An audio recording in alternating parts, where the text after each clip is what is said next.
Good morning and welcome along to the Crucible, where the quarter-finals are well underway. Now, by the close of the day, 8 will become 4 and our semi-finalists will be decided. Now, there are only 2 former world champions left in the competition, Neil Robertson and John Higgins. Now, here's what happened when the pair met yesterday.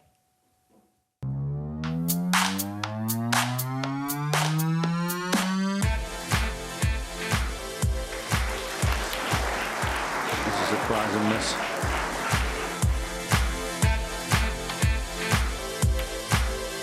Beautiful shot.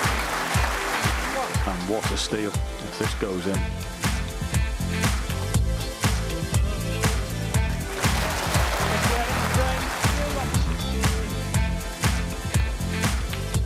Very smooth, very nice.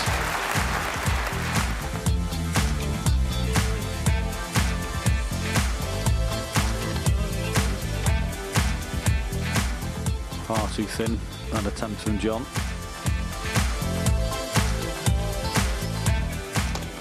Like leading Popeye in charge of a Spanish convention.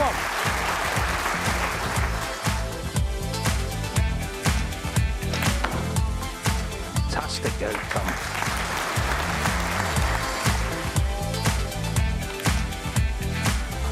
Fantastic. Absolutely fantastic shot.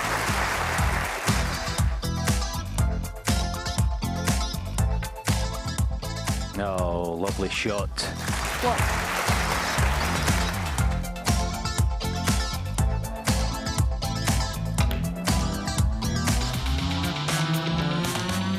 Misses the big shot of the frame. Oh, he's got it. Oh.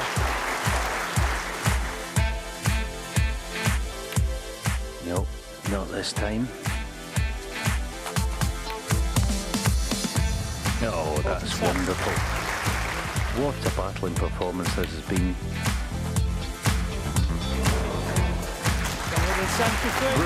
Brilliant from John Higgins. And we're all square overnight. It's 4-inch. Well, there is confirmation of the score between Robertson and Higgins. It's all square after the first session. And Ali Carter, well, he trails Gary Wilson by 2 frames. Gary Wilson is just 4 away from a place in the semi-final. Great to have your company this morning, and likewise, it's great to have the company of John Parrott. Welcome along, John. Morning. Well, look, we've got a huge session of snooker on our hands between Neil Robertson and John Higgins. And after what happened yesterday, all the talk of the table not playing correctly, that's going to be in the minds of both players this morning, surely. Well, it was certainly in the mind of Neil Robertson. He's just been in the practice room here talking about it. I mean, it was an unprecedented. I've never seen anybody yesterday actually come out and brush the table and brush the cushions in the middle of it and then put a damp cloth on it. It's the first time I've seen that done here. But basically the cushions were pinging. They were coming off at different rates that the cue ball was going on. The players know when they play, if they've got a touch shot, they know how far the cue ball should come off, and all of a sudden it was accelerating. So it just went ridiculous. There's a little bit of talk it might be chalkgate, because I think... This has been a conversation throughout the course of this tournament. I think Neil thinks John's using a brand of chalk that's making the table a little bit worse. So he's saying it sticks on the cue ball a bit more and sticks on the cushions, and then when the cue ball hits it, it's pinging off. So there's a discussion on which chalk people are using. But surely, if that is the case, then John Higgins would experience the same in practice and all the way through, even before he got hit. You would think so, wouldn't you? But John doesn't seem to think it is, and Neil does. So it's no one's had a great fallout over it. It's just a discussion over the. We'll see how the table plays today. But it was funny because I went from commentating in the afternoon. 45 minutes later, did the evening session. Table played different. OK. Well, we've got 2 world-class players here going head-to-head. What separates them today, forgetting chalkgate, forgetting all of that? What will be the one thing that separates them? Well, Neil knows he's in a match. He's got to compete. Higgins yesterday, I have to think that was John Higgins' vintage. He wasn't at his best. He had a couple of 40 breaks. His highest break was 56 when he was 4-2 behind. He's sitting in a chair, looks like going 5-2, and he's made a typical Higgins clearance from nowhere and then produced his best break in the final session. He came out 4-4. And I thought that was a big test for him. He'd finished his match with Bingham the night before in a grueler. that first session for me was very important. He had a good night's rest now, and they start at 4-4. And listen, this is going to be hard fought. It really will be. And in the scheme of things, this session is hugely important. Well, they all are, and every frame is, and nothing is given easy between these two. The two fantastic match players. I noticed from the first couple of frames, I said with Alan McManus in commentary, there was a level up in the level of match play with these two. We haven't seen a match-up like it in this tournament where the two of them are so proficient at what they do. What about Gary Wilson and Ali Carter? What an opening session that was, and the second session as well. Gary Wilson just 4 frames away. Yeah, he's very good. He's hanging around, playing well. Ali Carter got, he's straight into 3-0 lead, and you're thinking, oh, this is nice, and then all of a sudden didn't win a frame for the rest of the session. I spoke to him this morning at breakfast. He said he was pretty jaded yesterday. He'd finished late and then started again early. So he said he's had a good night's rest and he's ready to go. Both of them have been through qualifying, haven't they? So they've endured a hard-fought battle to get to this stage. Yeah, and it is a mental stamina issue as well. You've got to have plenty of that in this tournament. It tests every single department of your game, and you've got to be fit mentally to get to the end of it. Well, we can see all 4 players are ready to take to the main arena. So, Rob Walker, it's all yours. Thank you. Good morning, ladies and gentlemen. This is a day of huge significance for the 8 men who remain in this year's Betfred World Snooker Championship. By the end of tonight, 4 of them will have secured a 6-figure payday. And more important than the money, they'll have earned the right to return tomorrow to the single table setup in Sheffield. This is a day on which only the best of the best stand and deliver in the Crucible Cauldron.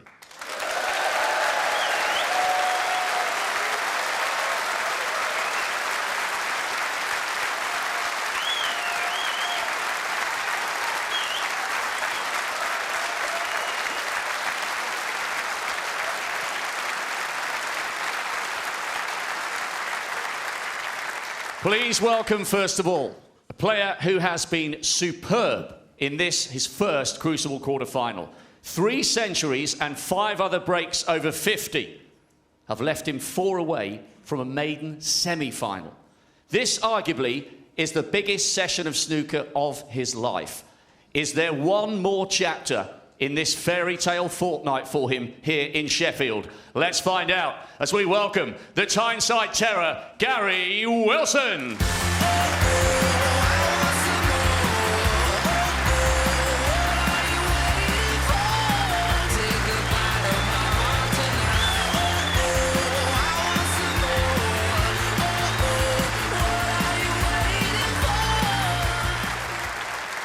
And his opponents, a player who showed all his experience last night, taking the first and final frames of the session to stay right in touch.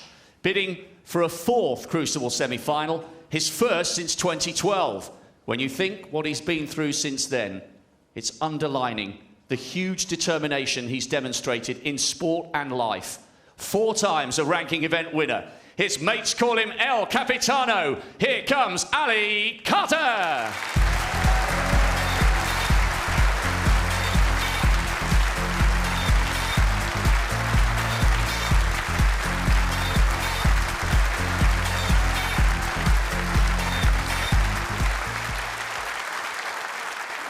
And on table 1, here comes a player who drew on all 25 years of his Crucible experience yesterday, digging in from 2 down, taking the last of the session to draw level.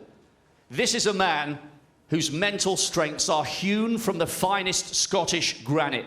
He is so hard to beat here at the Crucible, and he will aim to deliver once again.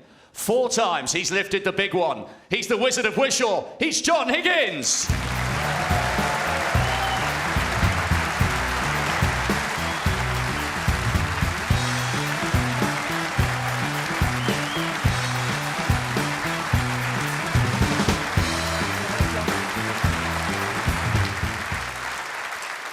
And finally, to a man who has taken the sport by storm since his arrival from Australia over a decade ago.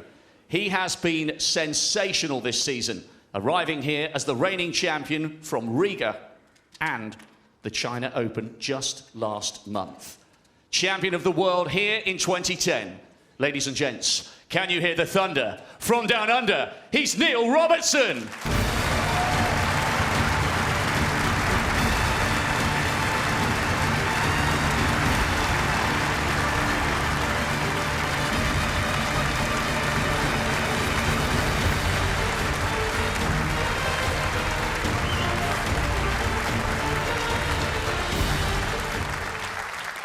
If you'd like to follow Ali Carter and Gary Wilson, that is live on the red button and online right now.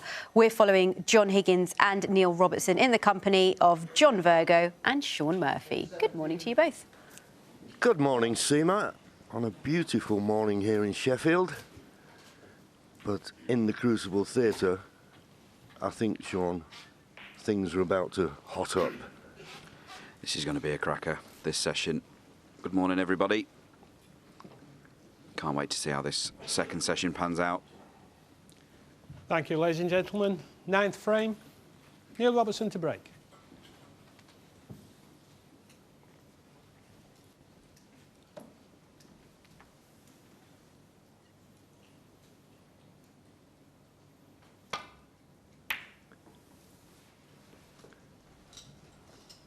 Neil Robertson gets us underway.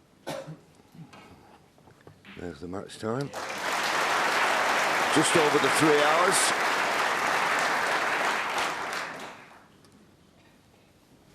And amazingly enough, we've not had a century in this match so far.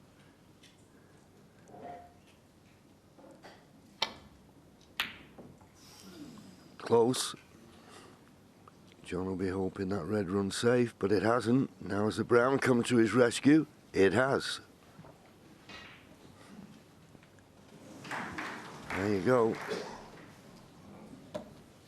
On a bad day, you leave that. Wasn't far away with this pot.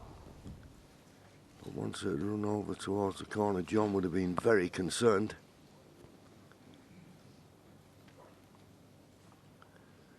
There's the pot success, slightly favouring Neil Robertson. 91% against 90% for John Higgins. And the long pot success, that's about right. I always think about 2/3 because a lot of the long pots are shots for nothing anyway. Everything else I'm looking for 90%, and I'm not getting on the safety. Okay, 79% Neil. 78% John Higgins. I'm looking for 90% on safety success.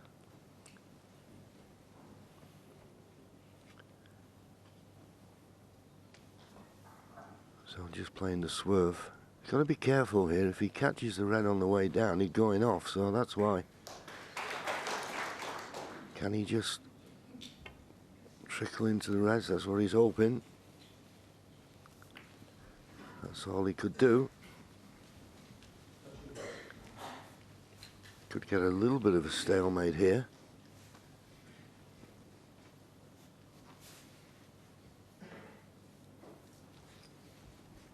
Well, maybe John can play. Well, he's looking at possibly. Well, he can get through and he might be able to play the plant here. Not with red in over the corner. Oh, and he's played it very confidently and played it very well.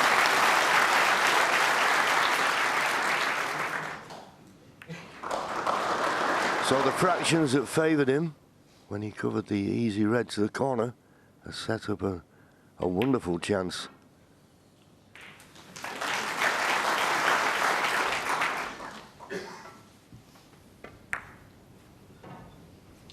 Eight.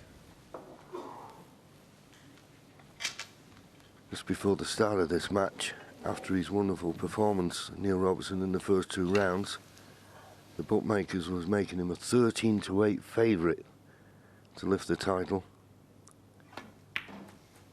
That to me was very short, not a lot of value there. 9.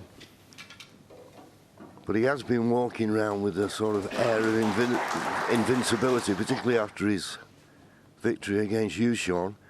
But if John Higgins stays with him and it gets close, you've got to scrape this man off the table to beat him. But that, unfortunately, John Higgins, 9. has become one of John Higgins' Achilles' heel. He misses now, where occasionally, where he never used to miss balls like that before. But he's got away with it once again.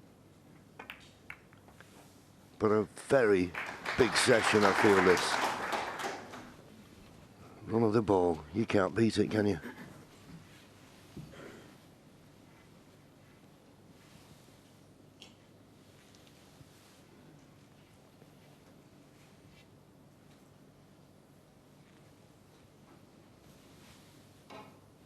Yeah, it's probably the only stat we don't have, John, isn't it? The I got away with it stat. The ball run figures. But he's left John in a bit of a hole up there. This is problems. He can't come off the side cushion into the side of the... Well, certainly not the left-hand side of the pack as we look, because he would leave that loose red. So this is a bit of a problem.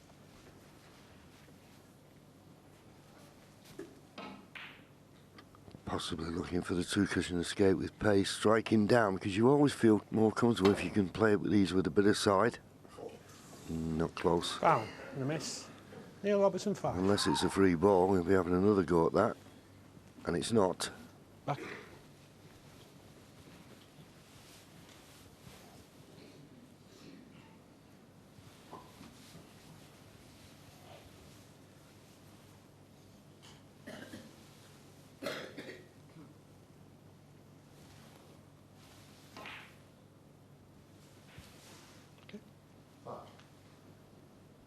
Yeah.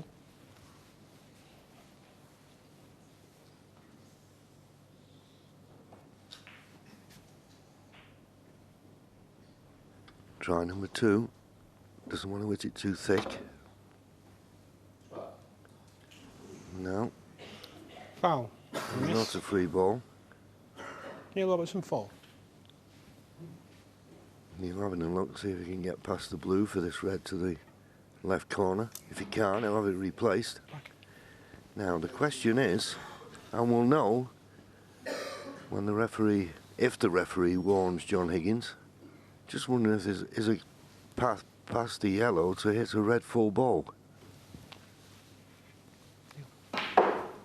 Well, no warning, so he must be snookered on all reds. So he can have as many goals as he likes. Getting closer. Foul and a miss. Neil Robertson 4.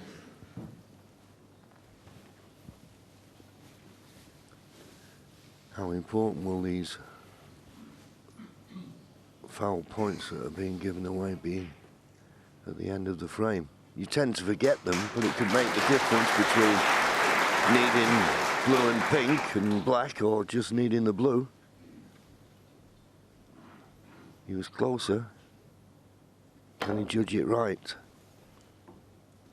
Oh! Foul and a miss. Neil Robertson 4. This just shows how skillful the players are, though, doesn't it? Because he's trying to just edge nearer to the edge of that red without hitting it too thick. He doesn't want to make that mistake.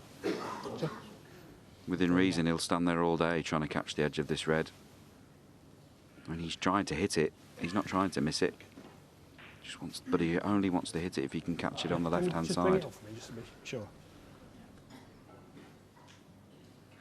Yeah, John asking, because it's very important. Marcel Eckhart doing the guiding. So important because obviously John wants in exactly the same place so that that minor adjustment will be right.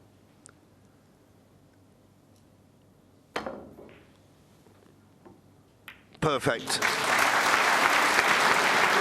He'll consider it was worth the points he gave away.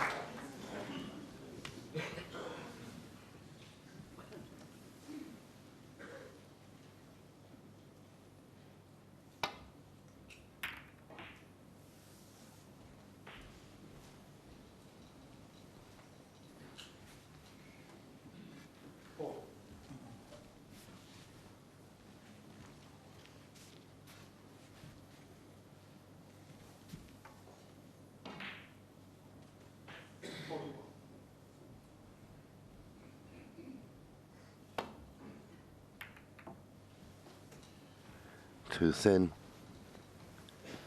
And once again, a kind run of the ball. Having hit it that thin, if he hadn't caught the bump in the middle pocket, it'd have come in and out of balk and left a red for Neil.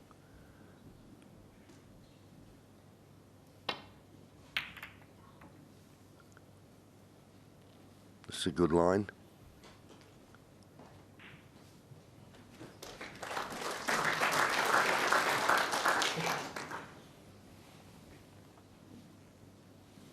looks as though John may be snooking on all reds.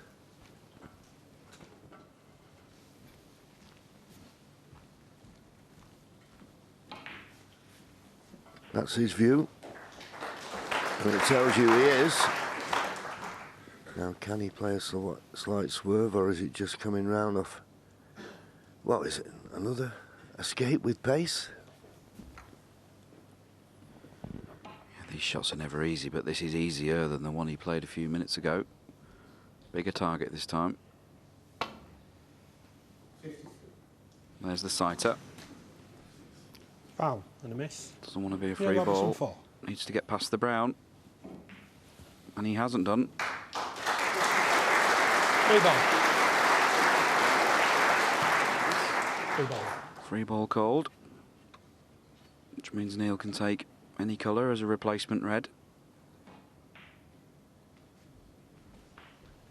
Yeah, and just to remind you, if, for example, he nominates brown, he cannot snooker behind the brown.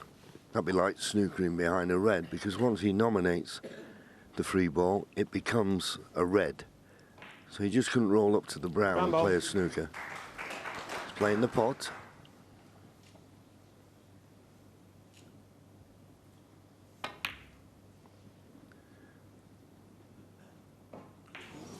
Well, it was worth the risk.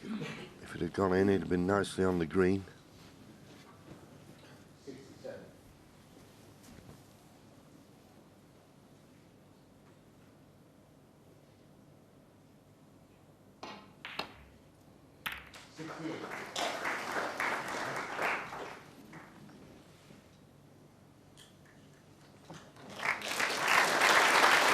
And how quickly it can change. Big problem for Neil here. If he tries to get back to the balk, he's got to avoid the kiss on the brown.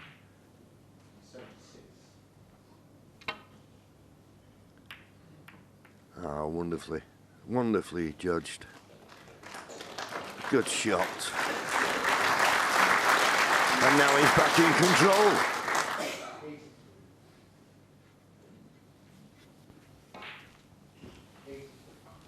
He did that to me so many times in our game, John. It was unbelievable. The amount of times I thought I had him in trouble or in a tough spot, and he found the thinnest of thin edges.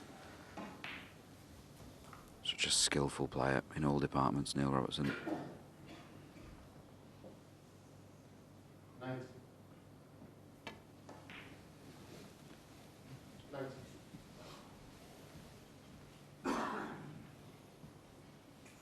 Foul and a miss. Neil Robertson, 4.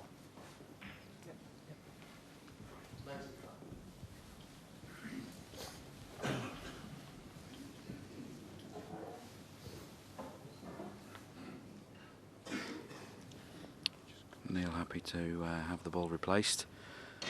Happy to collect the points. A less experienced player might overhit this or get the line wrong or something, but John Higgins too experienced for that. Overput the pace slightly. And into the back of these two reds.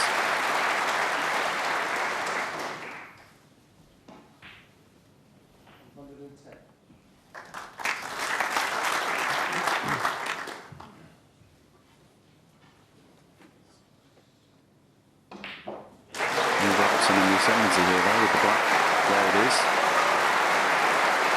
The black covering off the right hand side exit points, the pack of reds. That's why Neil choosing to put the cue ball back over that side of the table. John can't play the up and down safety off anything to the right.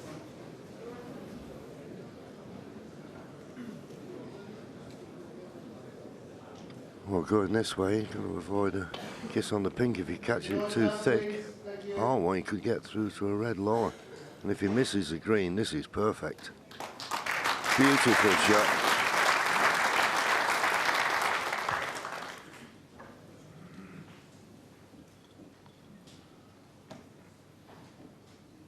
We also feel this type of tactical exchange we're seeing at the start of a session, if you like, just gives players a chance to get their cue arm going and get the speed of the table. All bodes well for what's to come.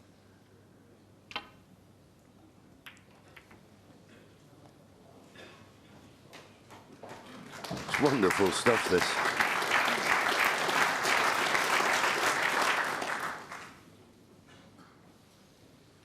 It's just like two grandmasters outmanoeuvring each other at the moment, isn't it? This is very, very, very good.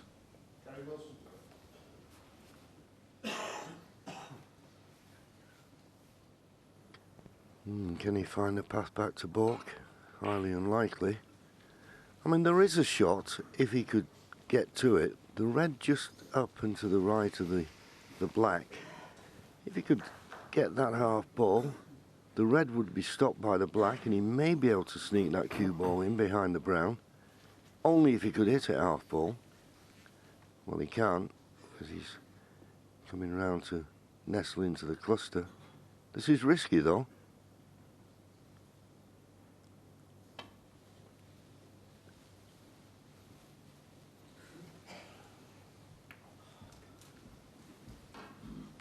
Just always got the feeling he'd leave some sort of chance on. Nothing easy.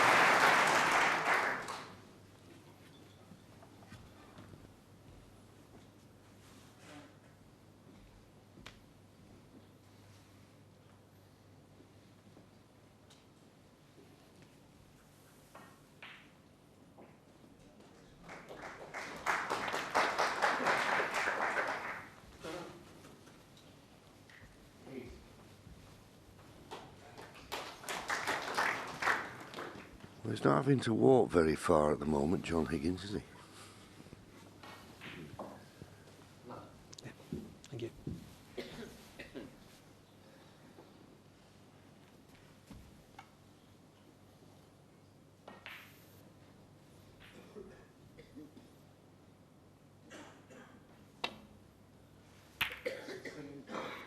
Up immediately, caught it too thick. Neil Robertson wins the safety battle.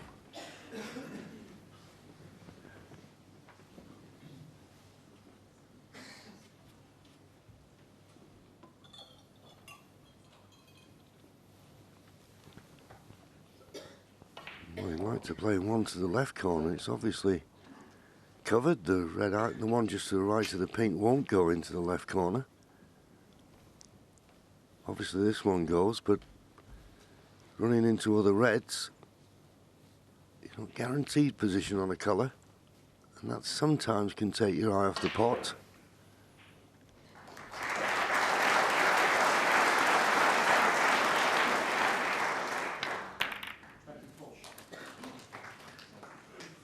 One. Okay, he's on the brown.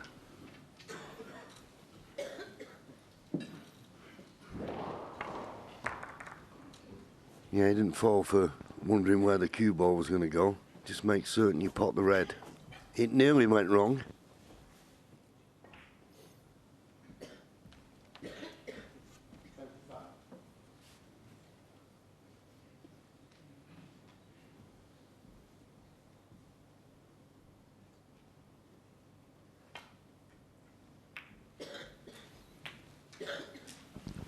Having made that good pot on the red and gone toe-to-toe with John Higgins in the safety exchanges this morning, he's now got a great chance to amass a good lead here in this vital first frame of this really important session.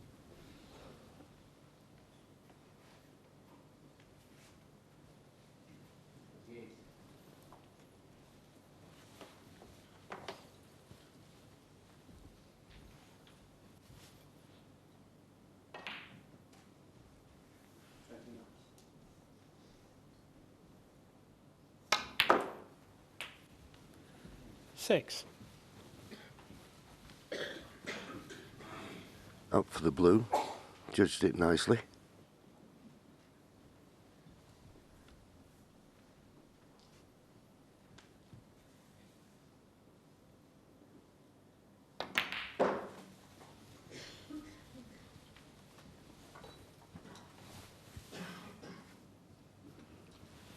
Options here. I think if he gets a chance to get down for the red on the black spot, pot it and get the black in play, 12. he will do, but he doesn't have to do that. He can win this frame with blues and pinks. Sometimes as snooker players we get a bit caught up trying to chase balls around the table if we think they're in unorthodox positions. But he doesn't need to.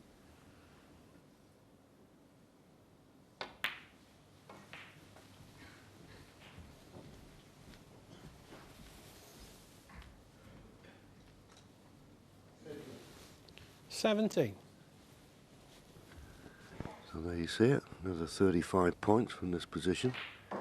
That equates to 5, possibly 6 reds still required.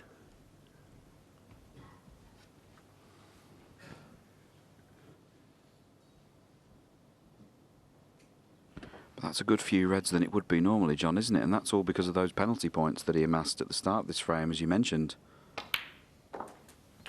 18. Yes, but to be fair, John had a couple of good runs of the ball prior to that, didn't he? So you'd like to think in these longer matches the run of the ball will even out. But he's earned this chance, as Neil, with some excellent safety. Can he take full advantage and win the frame at this visit? It's not a formality. Because a lot of these reds are covering 24. one another.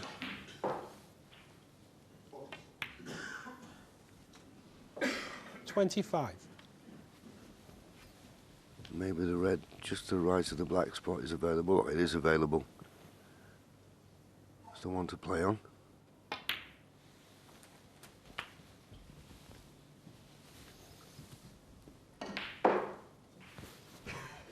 $31.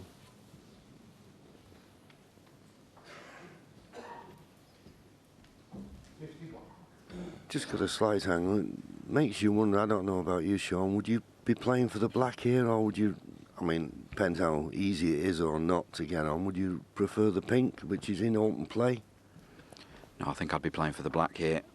I think as long as you don't finish straight on the black, it's easy enough to get out for the red that's going to be left underneath the black spot, just to the left there of the one Neil was playing.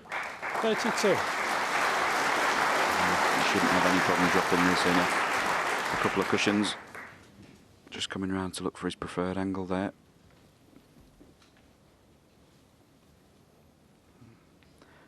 Don't think I've ever seen Neil Robertson play a shot with his right hand. Yeah, sure. And you probably never will.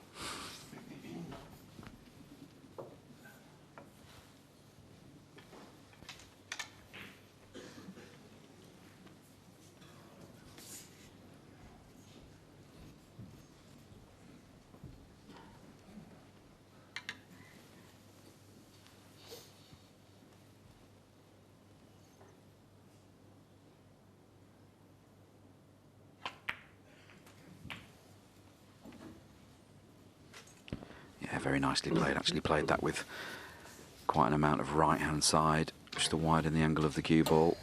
Playing ball would have left him nearer the side cushion. One of Neil Robertson's strengths. Not that he's not strong in all departments, but his cue ball control is absolutely top draw.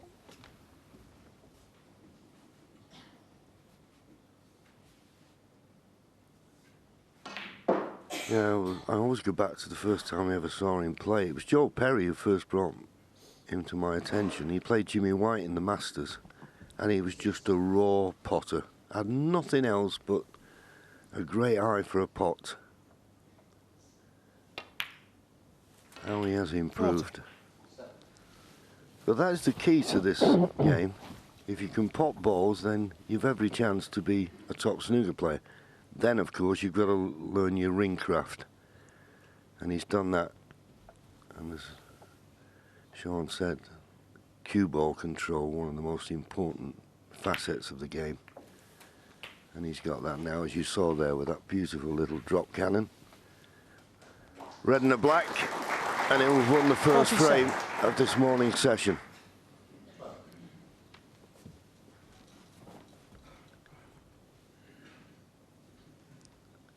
Never been behind in the match.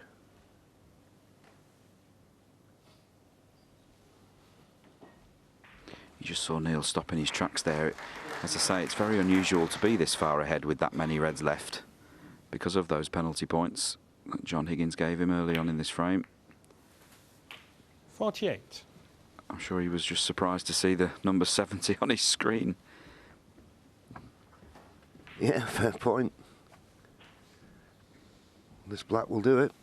Put him 71 points in front with just 67 remaining.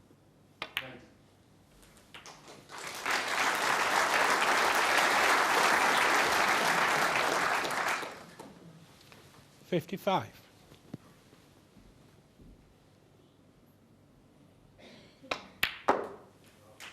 $56.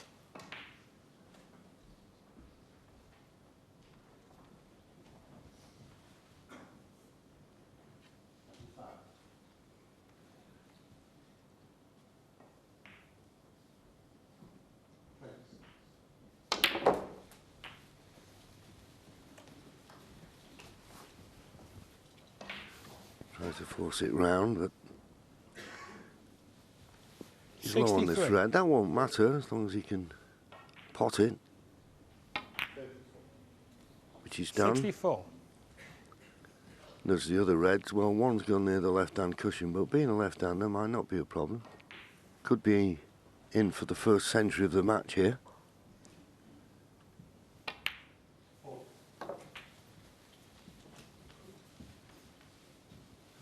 Although with that red to the left-hand side cushion and the yellow near the baulk cushion, 70. it's not going to be easy. 71.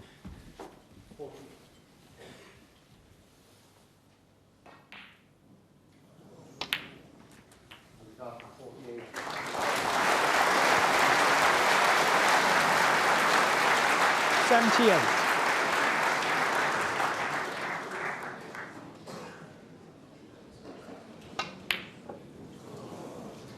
Oh, well, that's a pity. 78. And the frame. Frame well over. John Higgins notes his concession. He got in first, John Higgins. Mr. Black off the spot.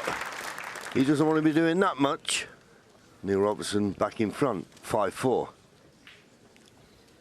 So Neil Robertson wins the first frame of the session. Meanwhile, on table 2, Gary Wilson has won the first frame of the morning and he's marked it in style with a century break. That is now the 75th century of the tournament. It's Gary Wilson's 7th century this tournament. He's level with Kyron Wilson. That's exactly the start he would have hoped for. But now Carter has bounced back in the second and that's available to watch on the red button. That's a start Gary would have wanted. Fantastic. It actually started with a fluke as well. He actually mishit a shot, clipped off the black and went in and made the century. So that will have hurt Ali Carter as a visit to the table. It really will have. What are you expecting between these two in this session? The concluding session's always an exciting listen, one. Gary Wilson's in uncharted territory at the moment when he's playing in this match. He's never been this far at the World Championship, and there's a winning post in the final session here, so he can do funny things to people. OK, well, that's on the red button, so you can watch that right to the end. That plays to a conclusion. Very exciting indeed. Meanwhile, we've been following Robertson and Higgins, and it was a bit of a tactical exchange to begin with, wasn't it? Yeah, and not many people get the better of John in it, but Neil Robertson had him there. He was in the driving seats virtually all the way through it. He eventually forced that mistake. It was an excellent opening red from Neil there, which he clipped in the corner, and luckily for him, when he went back to the table, the brown was available. And it's a talent. Being able to play all those tactical exchanges and then go and score, that's why they're the top players. Is it quite tough then to get back into that mode? It can be exactly that. You know, you've been playing safety shot, all of a sudden your chance comes, but Neil Robertson is such a good player that, of course, he made a frame-winning contribution there. OK, well, back into frame 10 we go. Break off from John Higgins. Not close enough to the baulk cushion, really. But this red to the, what possible red to the left corner. For Neil, with hand on the table, he'll take it on.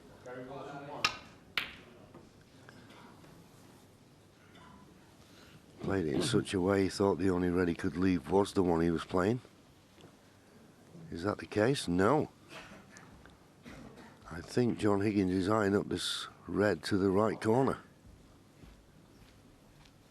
If that is the case, and he does, he can get through to it. It's a bit of a gift.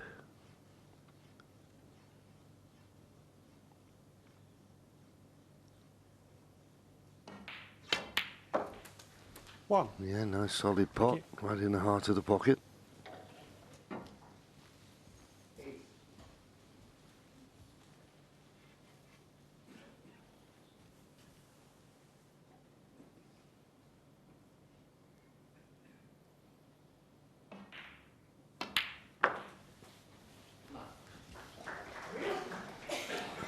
nice position here to clear the Yeah, sure.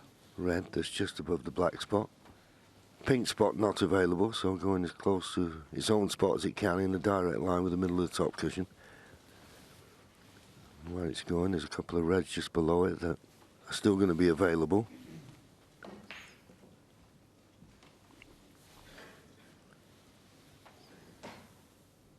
Looking at a few of these gloves the referees are wearing, Sean, they're looking a bit frayed, aren't they? Yeah, the microscopic view of the camera doesn't give much away, does it?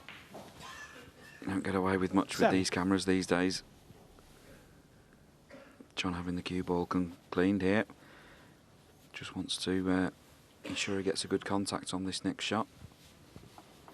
Playing the red on the black spot to free it up.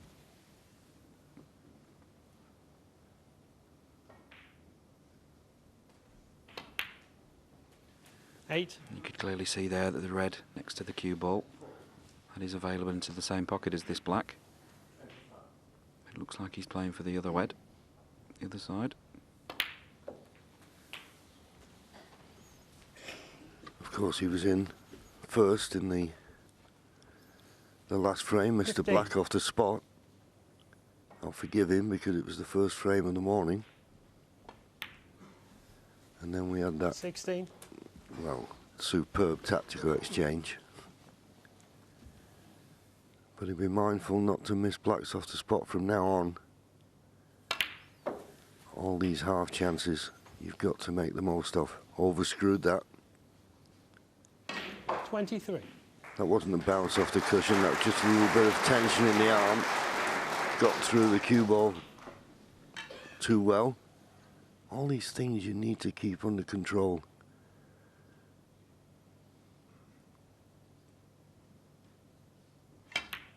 But no problem. Potted the red, 24.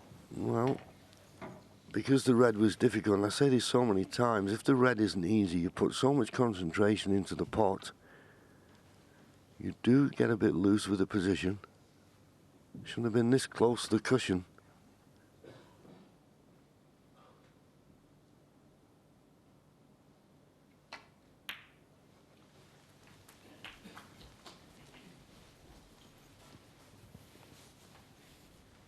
And you see, rolls it in, made certain of the 31. black, but once again, very close to the cushion. And having to dig in this time makes the red missable. But a good 32. solid pot, but it's caught up with him, wrong side of the blue.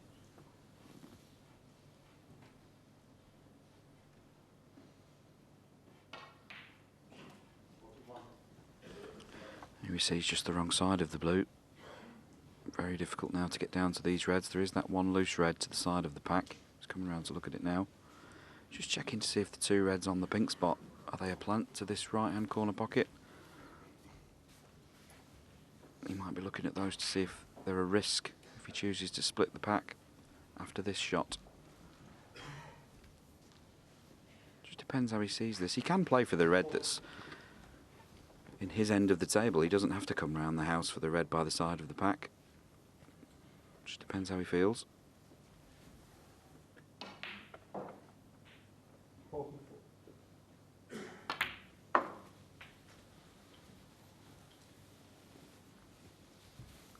Well, I assume, the way he's played it, that the red passes the brown. 37. You wouldn't think so from our position.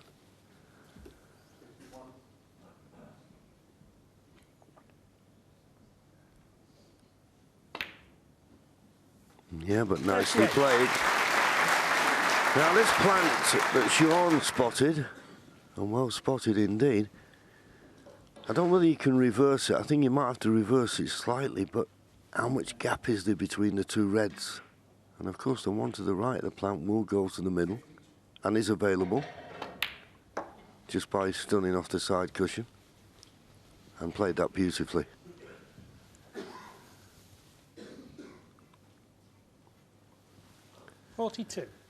Another 27 points from this position, with only one loose red, so as you can imagine, quite a bit of work to do. 27 points. Still 4 more reds needed with high value colours.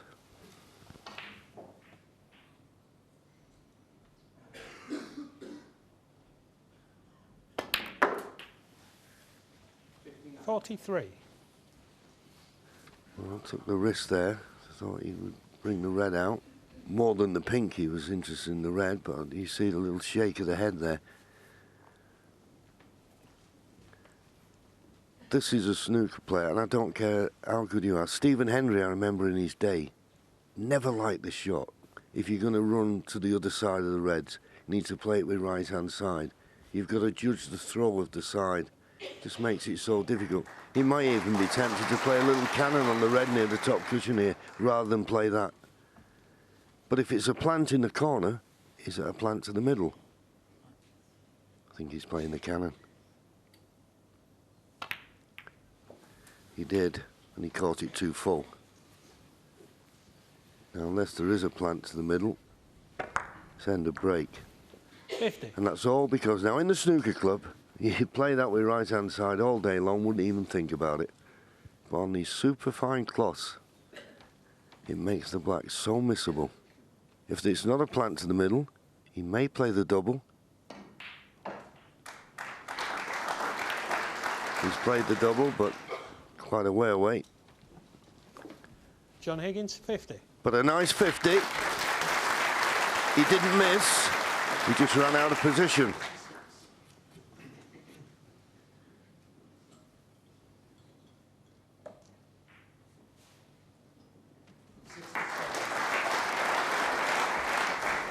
$50 points behind Neil. Still 91 remaining. It just means that this next safety exchange, he's got to win. If John Higgins gets next chance, surely it's frame over.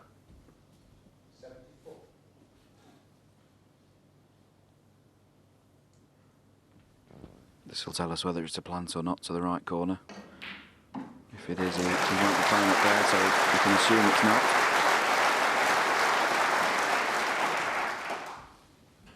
I think had those 2 reds near the pink spot been aligned for the corner pocket, we'd have seen Neil there move the pack of reds, leave the cue ball down at this end of the table. You can see they're not far off, just set to the right-hand jaw, but John would have to hit the first red quite a ways from the pocket to squeeze that in. Yeah, I think if they were touching, he could almost hit the first red half ball and maybe make it, but I think there's too much distance between the 2 reds to reverse it. Yeah, it's probably on borderline, but you wouldn't want to risk it.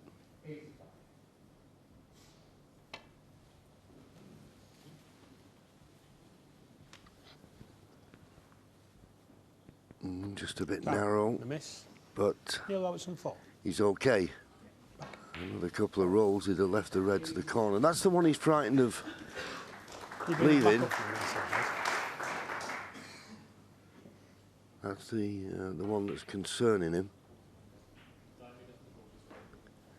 If he caught the red immediately above the black, he could leave the red by the pink.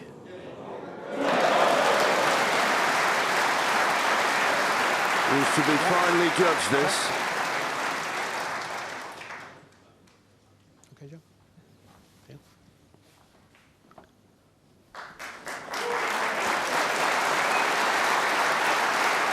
That's the red he's trying to make contact with. And of course he can't afford to be short either. As he made the adjustment. Oh, touch of a surgeon.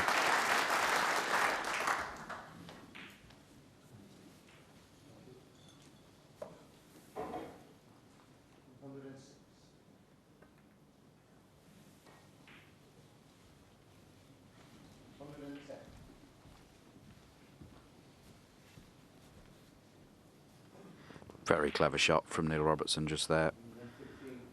Giving John the option, he just drops the cue ball into the pack of reds, which gives the initiative to Neil. Or leaving John with the choice to split the reds himself, which is too risky.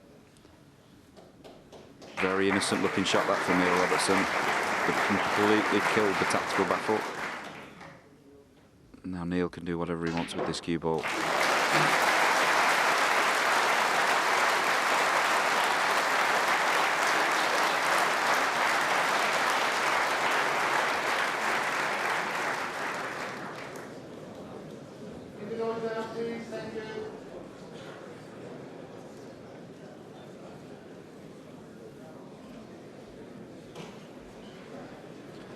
Just the problem there, covering the red that's near the pink. 2 reds in the pack. Just at a glance, looked as if they might be set for the middle pocket. I'm not sure that either player has seen that. Yeah, and I'll tell you what, it wouldn't be far away. John's not looked at it, looking to find the ball cushion. Oh, he's played it badly. And this red above the pink is cuttable. Won't be happy with that. He's trying to find the ball cushion to make this pot difficult. Loose from John.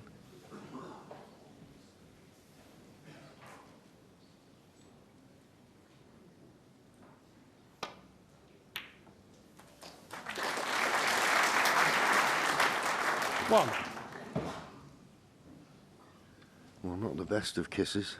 In fact, probably the worst possible result for Neil. There's only 1 red on the left-hand side of the table, so close to the pink, oh sorry, the yellow, that he can't generate. And he can't even possibly think of pink and running into the reds because he's not got the angle for that. I'm just looking for a desperate way to keep this break going, or this visit. And there isn't one.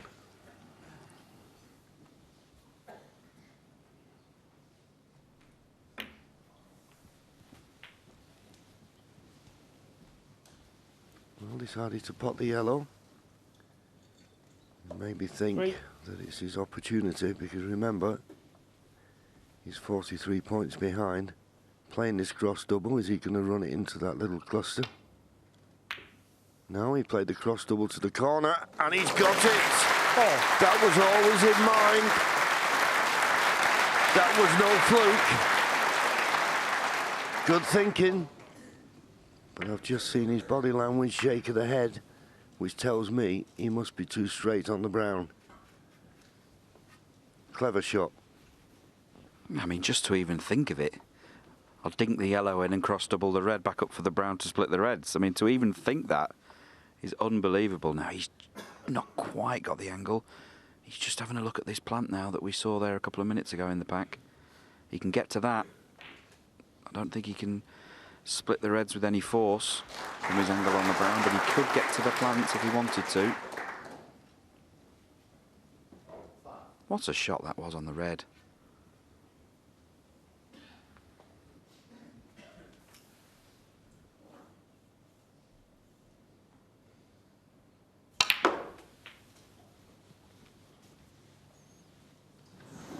Wow, what a great effort. Great effort. 8. Just needed a fraction more of right-hand side to get that spin.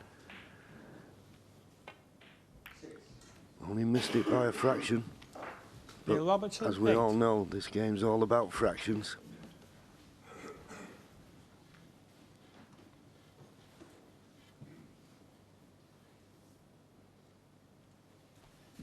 John now needs to be ultra careful. He's in a very precarious position in this frame. He opened this match up in the first frame with a 55 break, only to see Neil counter with a 58, steal the frame. Neil did it to myself in the second round about 4 times. 4 times I was 50 or 60 points to the good in frames. He outmaneuvered me and cleared up. He's an absolute master at it.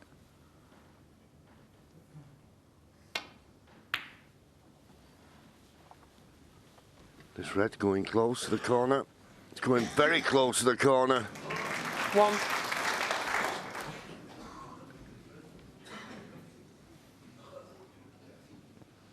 John maybe not be too perturbed about that. Okay, Neil can play the snooker. Neil Robertson, 1. But you would think it'd be a comfortable 2-cushion escape for John just to nestle up. But you'd have to say that fluke on the red has given Neil the slight advantage in this tactical exchange now. John looking to see if he can come down the left-hand side cushion and avoid the pink. Dangerous.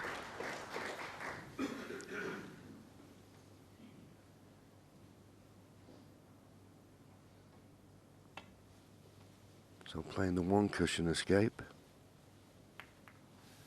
Played it really well. Okay, he gains no advantage, but as we saw in the last frame, you don't want to give too many foul points away.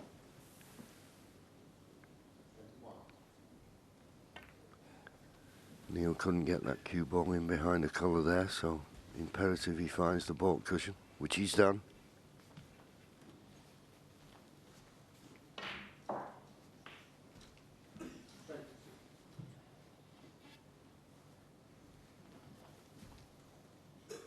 Got to catch this one just right as John. He's opening the reds. Needs to miss the yellow for it to be good. Doesn't want the yellow in. Doesn't want the yellow in. Well, he'll settle for that. And one of the main reasons he'll settle for that is that the black is now tied up. The only possible red for Neil, it appears, is the one on the left-hand side of the table. That'd be very risky. 37 behind, 67 remaining. It's all about the next chance.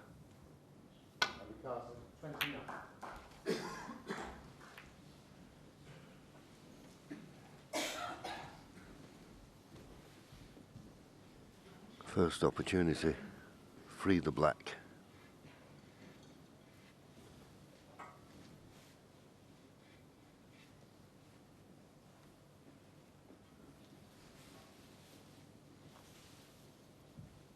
Tap on the table from John, appreciating that safety shot. John wants to play the same shot here, but he's got to swerve it around the brown to get to the right edge of the red. Just overdid it. Oh, He'd rather do that than hit it too thick and leave the cue ball down at this end. Can you bring that up, please? No damage done, just the 4 points away.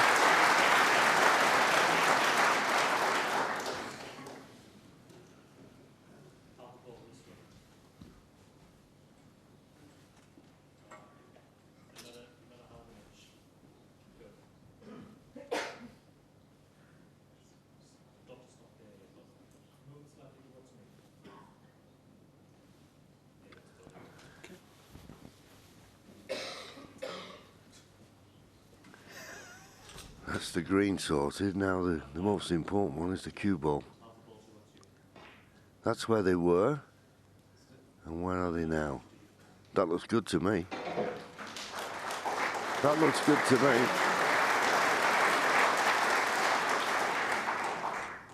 I said that looks good to me. Okay, thank you. Thank you. John. Still a swerve. Just a minor adjustment, but as Sean said, he doesn't want to hit it too full. And he did do, but he's kissed another red, and it's run towards the cushion, so he can't complain about that outcome.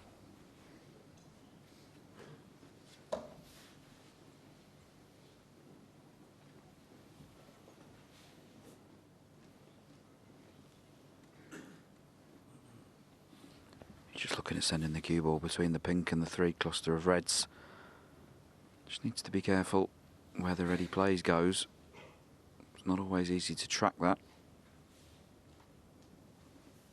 He does that a lot, Neil. He gets down to the shot like a half address position just to get a better sense of what's going to happen to the balls.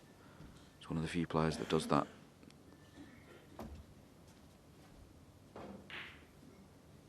So he's preferring to play off the main body of reds, thinks it's easier to control where they're going to finish.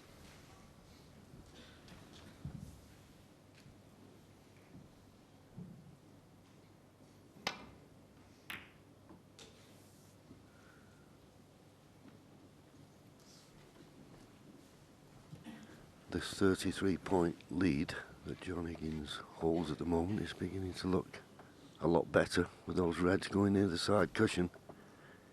It takes the pressure off these safety shots.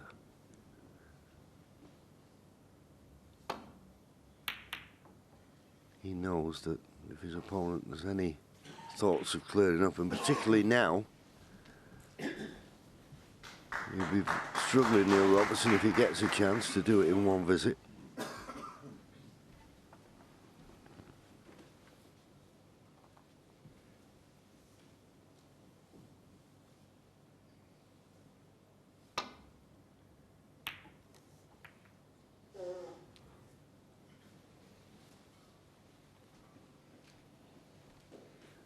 Possible pot on here, I think, for John. I'm not certain whether he can get through to the red that's closest to the corner, but the one just above the black, well, maybe he can, but the one just above the black, I think, will pot.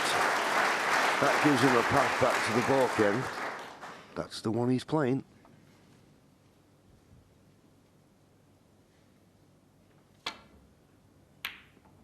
That should be the frame winner. Struggled in. What? But then it went. Always knew he'd have the yellow.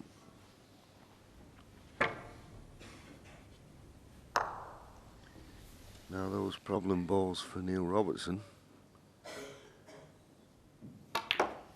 Let's have a look. Just needs to slow down a touch. It's okay. Three. So he's still going to need 2 more reds here, John. You can see the first one, and he'll be hoping black to follow, but still needs 1 more after this.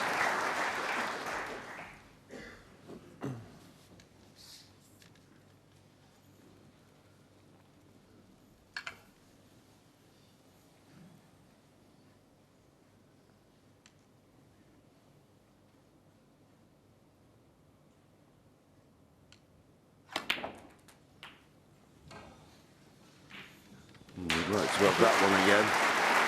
Four. I don't know what he played there. I thought he was going to stun up the top side of the black and, or maybe run round off 2 cushions. I don't know what he played in the end.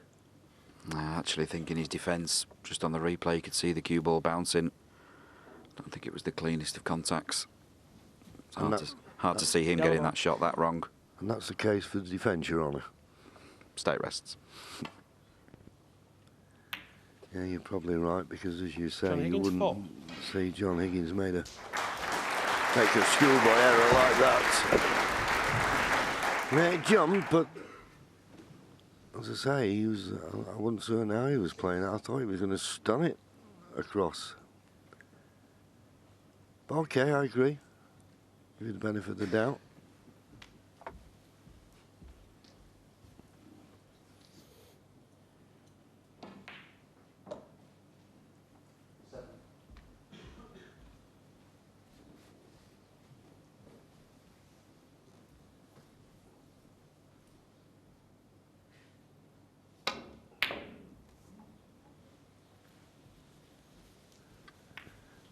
That was clever.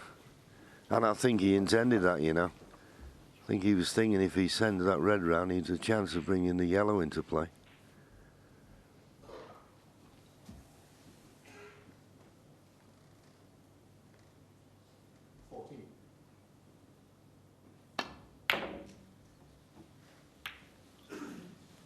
Where's the green ball going? Foul. In the Neil pocket. Robertson, 4. I think more importantly, though, he's not left a chance of this red to the middle. So the other option is to have your opponent, after playing a foul, play from where the balls lie. And that's what Neil's chose to do. I don't think John will be hitting this hard.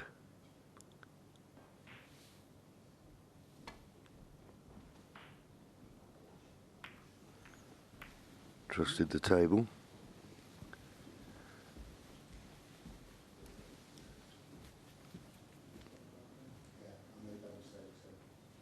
Delicate little shot here. May be able to snooker John on all reds behind the pink.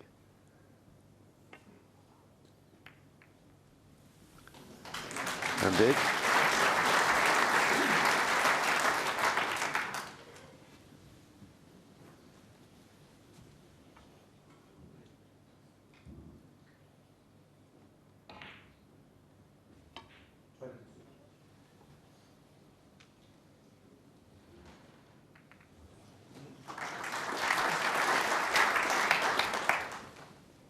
Touching ball. Yeah, touching ball, yeah.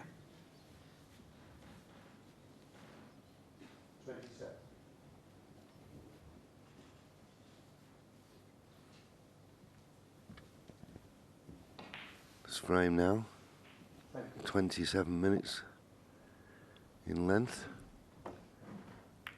First frame this morning was quite a long drawn out one. It's like they're jockeying for position here.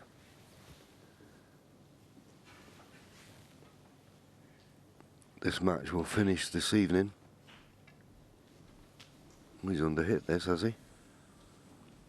Foul and miss. Neil Robertson 4. Careless 4 points to give away.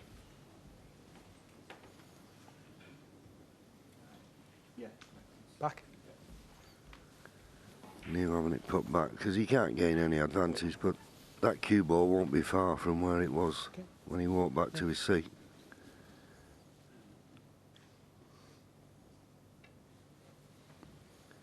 That's the 10th foul in this session. Miss. Oh, well, John, that's careless. And these points add up. 11th foul he's given away in this session. That's 44 points minimum. Warning if you fail to hit the ball on this occasion. Yeah. Gets a warning if you fail to hit it this time, you lose the frame. How bizarre would that be? Thanks for mentioning it. Yeah, you don't see it very often, do you? I know I did it at the Masters a few seasons ago. I know Stuart Bingham did it in this tournament a few days ago. Played the same shot 3 times. I think he'd actually drifted off on him on the 3rd time and he ended up losing the frame.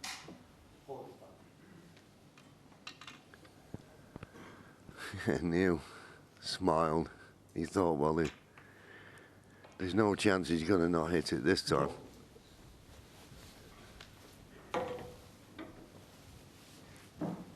But I suppose that's why you've got to warn the player, because something like that, John may have just forgotten about the rule. Can get through to pot this. And there was a tentative attempt. Where's the red ball going? Well, I'll tell you where it's going. It's on for Neil Robertson. Now, can he get an angle on the colour to try and dislodge these 2 reds near the left-hand side cushion?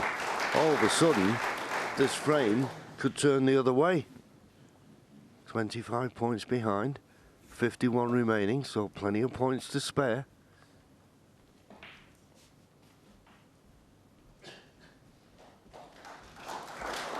Just assessing here which ball he thinks is best to get into those 2 reds from. The black is the ideal one, but he'd have to be below the black spot to play that shot. He could stun in for the brown and play the direct cannon. He's tried to do it here. What a shot this is. Wow, what an effort. What an effort that was. Well, it reminded me of that infamous Alex Higgins blue. Look at the siding on that. That was like the 82 blue, wasn't it, in the clearance? Was. Most famous clearance of all time. Funnily enough, he is one of the few players on tour that can play that shot. Every now and again in the practice room on a jet lag night in China, we try these funny shots. It was a tremendous effort. Which is more than I can say about that. I shouldn't have been kissing the blue. John Higgins needs to assert himself in this safety exchange here. Possible cross double into the corner.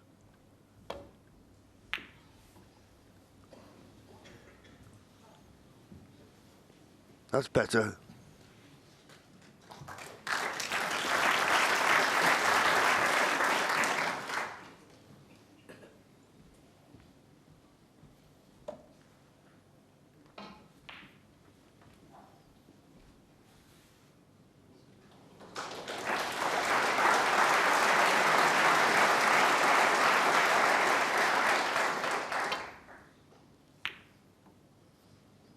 There's this one. Well, just just wonder sometimes when you're playing that pace, if it just rattled his jaws, it could leave you on. But John Higgins looks to be snooking on both reds here. I'm right in the line of the shot. I think that's the case.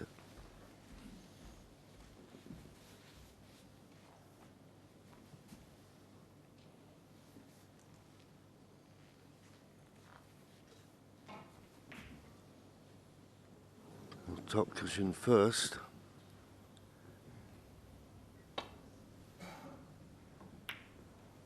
Knocking it towards the middle is not what he wanted. Oh, look at this. Would you believe this game, the things that can happen? You'd have you tearing your hair out.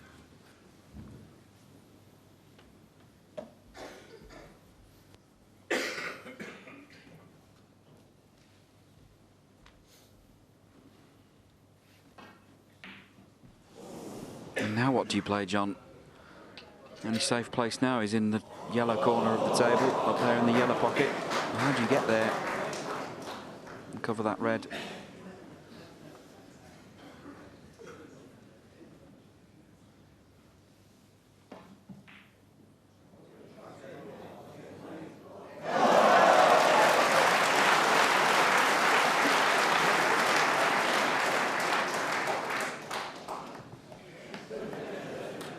Well, what you suggested, that's what he did.